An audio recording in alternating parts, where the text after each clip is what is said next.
ඔන්න ආයිබෝවන් කියලා පිළිගන්නවා අදත් ඩිලාවිත් ඇග්‍රිකල්චර් අපේ YouTube channel එකට ඒ වගේම අපේ page එකට. ඉතින් අද අපි ආවේ අලුත් ලස්සන තැනකට. ඒ තමයි අද ආවේ අලුත් වගාවකට. ඒ තමයි කරවිල වගාව. ඔබ කවුරුත් දන්නා කරවිල වගාව තමා මේ සම්බන්ධ වෙලා ඉන්නේ. මේක ඇත්තටම මේකේ විශේෂත්වය තමයි මේක පෙන්වන්න හේතුව තමයි ගොඩක් ගොවි මහත්වරුන් කුඩා කාලේ ඉඳලා කරවිල වගාවට බෙහෙත් ගහන වැඩි. ඒ කියන්නේ මේ කොඩවීමේ රෝගය යදී රෝගවල නිසා ඒ කට්ටිය මේ බෙහෙත් භාවිතා කරන වැඩි. නමුත් දැන් මම මේ පෙන්නන මෙන්න මේ වගාව තුලින් මේ නවීන වගාව තුලින් කිසිම වෙලාවක මේ බිම් මට්ටමේ ඉඳලා මේ මට්ටමකට දක්වා මේකේ බෙහෙත් ගැසීම අවශ්‍ය වන්නේ නැහැ. ඒ කියන්නේ මේ පැලවලට බෙහෙත් අවශ්‍ය වෙන්නේ නැහැ. ඒකට හේතුව තමයි මේකේ කෘමි හානිය අවමයි. ඒ කියන්නේ මැස්සන් ඒ කියන්නේ කොඩවීමට භාවිතා වෙන ඒ කියන්නේ කොඩවීමට බලපාන මැස්සන්ගේ හානිය මේක නිසා අවම වෙනවා. ඒ නිසා තමයි මේ net එක භාවිතා කරන්නේ. මේකේ පොහොර දාන්නේ කාට හරි ගැටලුවක් වෙන්න පුළුවන් මේක පොහොර දාන්නේ කොහොමද කියලා. පොහොර දාන්නේ මෙන්න මේ විදිහට මේ පැත්තෙන් තමයි මේක පොහොර යෙදීම සිදු කරනු ලබන්නේ. එතකොට මේක නැවත මේ net එක ගලවන්නේ මෙන්න මේ දක්වා මෙන්න මේ කරවිල වැල මේ දක්වා ආපුවම තමයි මේ net එක ගලවන්නේ. ඉතින් මේකේ විශේෂත්වය තමයි මේක ඇත්තරම මේක අපිට මේක නැවත භාවිතා කිරීමට හැකිද නැද්ද කියන එක ගොවි මහත්වරුන්ගෙන් අහගන්න ඕනේ. මේකේ මේ යට ඉඳලා ගත්තහම මේ net එක දාන්නේ සාමාන්‍යයෙන් බීජ පෙරෝහණය වීමට පටන් ගන්නට කලින් මේක බීජ වල දැම්මට පස්සේ පෙරෝහණය වීමට උඩට එන්න කලින් මේ net එක දානවා. මේ ඇත්තරම මේක මේ ඉතා සාර්ථක ක්‍රමයක්. මේ මම ඔයාලට පෙන්වන්නම් මේ net එක ඉවත් කරලා ඉවරට පස්සේ කොහොමද මේ කරවිල වැල ගෙතන විදිය සහ කරවිල වැලේ ආකාරය හැසිරීම පිළිබඳව මම ඔයාලට මේ තුලින්ම පැහැදිලිව කරලා පෙන්වන්නම්.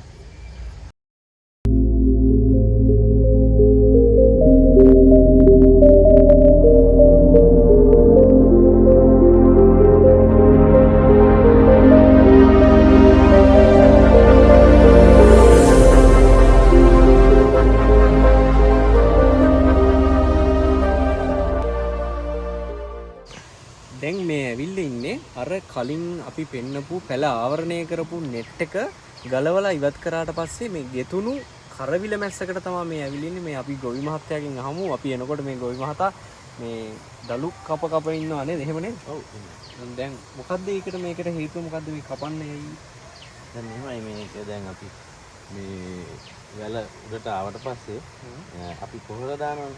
පොහොර දාන මේ වගේ තියෙන පොහොරත් එක මේ දැල්ල ඉක්මනටම මෙහෙම දලු හැම කොලයක් ගානේ වගේ දලු එනවා.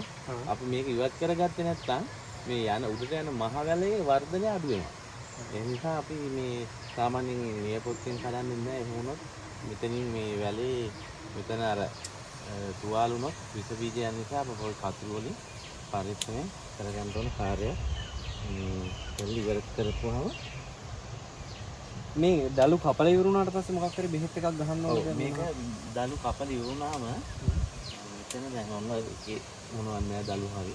එතකොට දැන් මෙතන මේ දැල්ල කප්පලා ඩැමේජ් වෙලා තියෙනවානේ. මෙතනින් දිලිර ඇතුල් වෙන්න පුළුවන්. ඒ නිසා අපි කපපු තැනින් දිලිර ඇතුල් වෙන්න පුළුවන්. දැන් තුවාලයක් වෙලා තියෙනවානේ. ඔව්. මෙතනින් තුවාල වෙලා තියෙනවා. දැන් මෙතනින් දිලිර ඇතුල් වෙන හැකියාව තියෙනවා. ඒ නිසා අපි කරන්නේ දිලිරනාශයක් Tamanට සුදුසුයි කියන හිතන දිලිරනාශයක් භාවිත කරන්න පුළුවන්. මේ තියෙන අර පැල ආවරණය කරලා තිබ්බ net එක. මේක ගැන පොඩ්ඩක් විශේෂත්වයක් අපිට පැහැදිලි කරලා දෙන්න. මේ net එක මම කන්න 3ක් විතර පාවිච්චි කරපු net එකක්. 3 පාරක් පාවිච්චි කරන්න පුළුවන්. මොකද මේක මේ භාවිතයේදී අපි හරි පරිස්සමෙන් මේක පාවිච්චි කරනවා. අනික දැන් අපි මේ ඉදල් 3ක් පිටවල තමයි මේ net එක බස්සන්නේ. එතකොට මේ ඉදලේ යම් කිසිම අර මේ අතු කැසිකිනේ. ඒවා තිබිලා මේක ඩැමේජ් වුණොත් අතනින් මැස්සෝ ඇතුල් වෙනවා. මැස්සෝ ඇතුල් වෙන්න පුළුවන්. ඒ නිසා අපි මේක පාවිච්චි කරද්දී හරිම පරිස්සමෙන් තමයි මේකට දැමීමේ සහ ගැලවීමේදී පරිස්සමෙන් ඒ දෙක කරගත්තොත් අපිට මේක කන්න 4-5ක් වුණා භාවිතා කරන්න හැකියාවක් තියෙනවා. මේ අඩිය 6 කෑල්ල මේකට කොස්ට් එකනේ රුපියල් 100ක් වගේ 100ක් වගේ යන්නේ. ඊට වැඩි ප්‍රතිලාභ තියෙනවා. එතකොට සාමාන්‍යයෙන් මේකේ උසක් තියෙනවද සම්මත මිනුමක් උස? අඩි 6ක් විතර අඩි 6ට තමයි ගන්නෙ. මේ රෝලෙන් අඩි 6 කොටස් 100ක් කපා ගන්න පුළුවන්. හරියට. එතකොට මේක net එක දාලා තිබ්බහම අපි මේ පොහොර යෙදීම සිදු කරන්නේ කොහොමද? net එක දාලා මෙහෙම දැන් අපි මෙහෙම බිම තිබිලා අර වහලා තිනවනේ. ඒ net එකෙන් පිටට රවුමක් මේ net එක වටින් net එක තියෙද්දිම කානුව වටින් මේ කානුවක් වගේ අපි හදාගෙන පොහොර ටික යොදලා පස් වලින් වහලා දානවා. එතකොට මත දැන් මේක net එක දාලා තිබ්බහම මේ උඩට එනකම් මේක ගැට ගහ ගන්න අවශ්‍යතාවයක් වෙන්නේ නැහැ. ඒක මෙහෙමයි. දැන් මේක අපි නිතර ගලවලා එහෙම කරන්න ගියොත් අපි මේ දාම් මේකේ ප්‍රතිඵලය නැති වෙනවා. මොකද මැස්ස ඇතුළෙන් වෙනවනේ. එතකොට මේක අපි දැම්මට පස්සේ කොහොම මේක දාලා මාසෙකින් තමයි අපි අයින් කරන්නේ. ඔව් අයින්. එතකොට මාසයක් යනකොට මේක සාමාන්‍යයෙන් අඩි 6කට මෙතෙන්ට ඇවිල්ලා තියෙනවා. ඇවිල්ලා තියෙනවා නේ. ඔව්. මෙතෙන්ට එතකොට මේ මෙතනින් අපි ගැටේ අයින් කළා. මේ දැල්ල එතනින් මැස්සට මේක සමහර දේවල් වැටිලා තිබ්බොත් එහෙම අපි නැවත මේක කරලා ගැට ගහලා හදනවා. සාර්ථකව මේ විදිහට එන්නේ මේ net එක භාවිතා කරපු නිසාද මේ? දැන් අපි මේ කියන මේ කුමි හානිත් එක්ක අපි කලින් net භාවිතය කරේ නෑනේ. එතකොට අපිට මේ මැහි අසාර්ථකයි.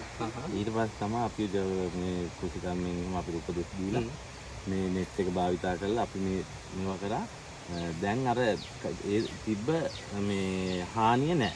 ඒකට දැන් මේක පැලේ මෙච්චර වර්ධන වුණාට පස්සේ ආයෙ හානියක් වෙන්නේ නැද්ද කුමින්ගේ? මෙතනින් උඩට අපි මේ මැස්සට වැල ගොඩ වුණාම එතනින් පස්සේ කුමි හානි තියෙනවා. එතනින් එහාට ඉතින් මේ අපි කුමිනාශක භාවිතා කරලා හදා ගන්න ඕන. මෙතෙන්ට එන එක තමයි මේ අභියෝගය තියෙන්නේ. ඒ කියන්නේ අර ලදරු අවදිය බේරගෙන ගත්තොත් මෙතනින් උඩට අපි මේක වැල දාගත්තට පස්සේ අර හානිය අඩු. මොකද මේ වෙනකොට මෙයාලා පෝෂණය වෙලා උඩට ඇවිල්ලා ඉන්නේ. ඉක්මනට දැන් මේ පේන්නේ මේ මැස්ස ඉක්මනට ගෙතිලා මේ පළදාව එහෙම තව දවස් 20ක් වගේ යනකොට අපිට පළදාව නෙලන්න පුළුවන් තත්ත්වයක් තියෙනවා. ඔය එතකොට මේකේ පරතරය සාමාන්‍ය කැමැති ගොවියන් ඒක දැන් මෙහෙම මම නම් අරන් තියෙන අඩි 3ක් පරතරයට.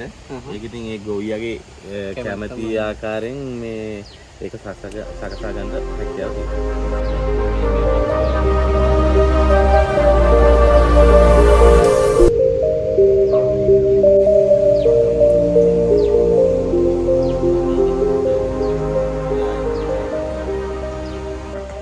මේ දැන් මේ අපි බීජ දැම්මට පස්සේ මේ මැස්ස අපි සකස ගන්න කොච්චර කාලයක් අපිට තියෙනවද?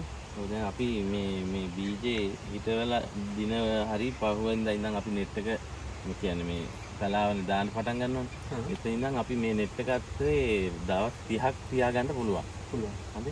එතකොට ඒ කාලෙ තුලදී අපි මේ මැස්ස ලී හිටවලා එතකොට මේ ලනු ඇදලා ඒ මැස්ස සම්පූර්ණයෙන් ඉවර කරගන්න ඕනේ. මොකද මේ net එක මෙතනින් ලිහනකොට එයාට ගොඩ වෙන්න අපි මේ මැස්ස සකසලා තියෙනවා. ඉතින් ඔය එකතුනේ ඔබ හැමෝම එකතුනේ මේ කරවිල වගාව සම්බන්ධව තමයි. මේ කරවිල වගාව ඉස්සර ක්‍රමයට වඩා හාත්පසින්ම වෙනස්. කලින් තිබුණට වඩා මේ ක්‍රමයේ ඇත්තටම ඉතින් ඔයාලටත් පුළුවන් මේ වගේ වගාවකට හුරු වෙන්න බලන්න. ඒ කියන්නේ මේක ගෙවතු වගාවට උනත් නියමිත ආකාරයට ප්‍රමිතියෙන් යුක්තව අපි කරොත් නිසි අස්වැන්නක් ගන්න පුළුවන්. අර වෙනදාට අස්වැන්නට වඩා පුළුවන් නේද අස්වැන්න? මේ සාර්ථක අස්වැන්නක් ලබා ගන්න පුළුවන්. සාර්ථක අස්වැන්නක් ලබා ගන්න පුළුවන්. ඉතින් අපි ඊළඟ වීඩියෝ එකේදී වැඩි විස්තර කතා කරලා හම්බෙමු.